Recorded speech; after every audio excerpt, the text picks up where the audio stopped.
look at one of the most divisive issues in America, abortion. New laws limiting abortion have been enacted in North Carolina, Missouri, and of course Texas. But sometimes as minds close and lines harden, we lose sight of the people on each side of the divide. Tonight, we travel to the last abortion clinic in Mississippi, which, as we arrive, has only 72 hours left before it appears the state will shut it down forever. You'll suck their arms and legs off with the abortion machine today. Your baby wants to live. Stop the shedding of innocent blood. Every day, people show up outside the last abortion clinic in Mississippi. There are babies being killed inside of this pink building. Certain that what takes place inside is morally wrong. There's never a good reason for a baby to die. The protesters believe God stands with them, and they are determined to be heard. We have to plead with the killers to stop. But just on the other side of the fence, the clinic staff is equally determined to drown them out. I can make more noise than they can. It's a defiant last stand here at the only clinic where a woman can get a legal abortion in the 48,000 square miles of Mississippi. I know you've heard a lot that I've had to say there, folks. Just about everybody believes a state judge will shut down the clinic in the next 72 hours. But you won't find any apologies here from the people who run the clinic. This bubblegum pink building stands loud and proud, at least for now. Jackson Women's Health, may I help you, please? Inside the clinic, the mood today is dark. You can imagine our anxiety level here at the clinic. Betty Thompson is the clinic manager. We know that you will be safe coming to us through this week because the hearing is not until Thursday.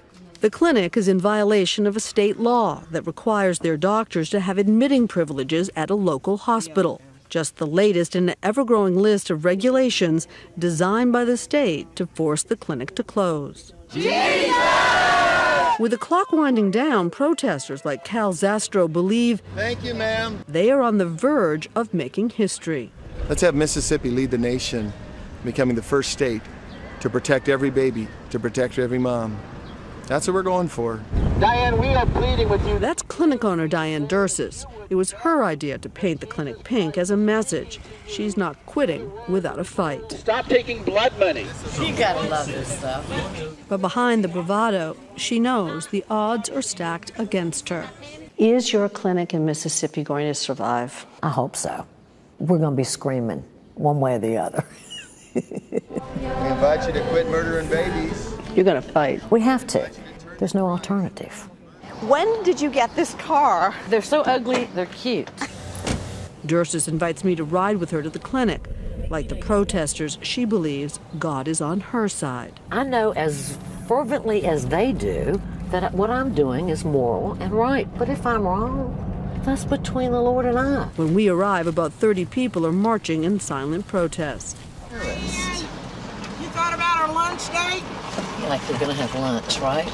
Well, I'm not sure what we would discuss. When you think a fertilized egg is more important than a woman, there's no place to go with that. There is no shame in this. Diane knows only too well how dangerous working in an abortion clinic can be. 15 years ago, a security guard was killed when her clinic in Alabama was bombed by Eric Rudolph, and a nurse was maimed. It's not a joke that you carry a taser. No, It's not a joke that you carry mace. No. It's not a joke that you have a gun. No, it's not. A long time ago, I made peace that that's a possibility that you die, but I couldn't imagine a better cause to die for. This is a procedure room. But finding doctors willing to put their lives on the line is another story. The situation is so volatile that Dursis can't find a single doctor in the state of Mississippi willing to work at her clinic. I got to check in for my flight, make sure I can get a seat. So she called Dr. Willie Parker, an OBGYN from Chicago. I'm going to go to Midway. Dr. Parker was reluctant at first. Growing up in Alabama and knowing how aggressive people can be when they feel strongly about something, I said, there's no way I'm going south. But after a visit, in spite of his own deep evangelical faith, Dr. Parker felt the women of Mississippi needed him.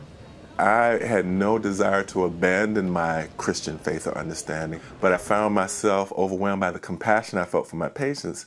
So twice a month, Parker braves the journey and the jeers. People have said some very obnoxious things, like calling me the Negro abortionist and saying I kill my race and that kind of thing. So that doesn't bother me. I've gotten used to that. He's standing in the middle of the crosswalk. Less easy to shrug off is the threat of physical violence. Among the protesters, clinic workers point out Roy McMillan, Mommy, I have a dream, Mommy. who once signed a petition urging jurors to consider the killing of an abortion doctor justifiable homicide. Doctors who provide abortions have been killed. This is true. Frightened, sometimes yes. Paralyzed by fear, no. So, Dr. Parker, escorted by security, enters the clinic through a back door. Inside, the greetings are warm, but he has no illusions. This might well be his last trip here. That these might be some of the last hugs that we get to share. It makes them special to me. So good to see you. But there's little time for reflection. There's work to be done. If you all can have the courage to come, make that tough decision to have an abortion, come past all the people who want to criticize and judge you, that I wanted to make sure that there would be somebody here to meet you. You are 6 weeks and 5 days based on your ultrasound. In the next 2 days, he will perform 30 abortions. We can safely and easily remove the pregnancy. And counsel more than 50 women. Is birth control part of the service that you provide here? It is. So your goal is to not see someone more than once? My goal is to see a woman as often as I need to make sure that every pregnancy is a planned pregnancy and every child is a wanted child. So I say, how many abortions? As many as necessary. That's going to rile a lot of feathers. I know. But when a woman chooses and decides that she needs an abortion, there needs to be a safe place for her to have one. But that is looking less and less likely. With that hearing fast approaching, the protesters believe they are on the verge of triumph. Someday our grandchildren will ask us, Grandpa, Grandma, tell me what it's like. I can't believe they used to dehumanize and murder babies in America. Hi, Diane. Hey, Cal. I want you to quit killing babies. I want you to turn to the love of Jesus. I have the love of Jesus. No, He you approves don't. of what I do. You have the murder of preborn children. With fire and brimstone, which is the second death. Zastro is here almost every day. 2 of his 4 children, 19-year-old Corey. Mommy, why are you going to kill me today? And 17-year-old David come with him. He spends more time out here than I do. Many of the people on opposite sides of this fence have known each other for years, locked in a very public battle over the most private of decisions. Lori is one of the clinic escorts. Never stops. They're here, we're here. Tanya is here to beg women to reconsider why they have come. Actually, she's usually never here. She's only here because y'all are here. Tanya likes the cameras. She's kind of a camera whore. God loves you. You don't intimidate me, Tanya, so you know what. I'm not trying to. Really? Really, Tanya? Meanwhile, back inside, Dr. Parker spent most of his day behind these closed doors, doing what he too believes is God's work. As night falls on the clinic, Dr. Parker is bracing for bad news. They always say that it's always darkest right before the dawn. Well, I hope we're on the dawn of this clinic prevailing. Coming up, Party. a stunning turn of events that has the clinic's staff in the mood to celebrate. I'm under arrest. Yes, sir, come on. And the protesters up in arms. Well, no, tell me in front of people. Come on. Commander, tell me in front of Come people. on. I'm not going to ask you again.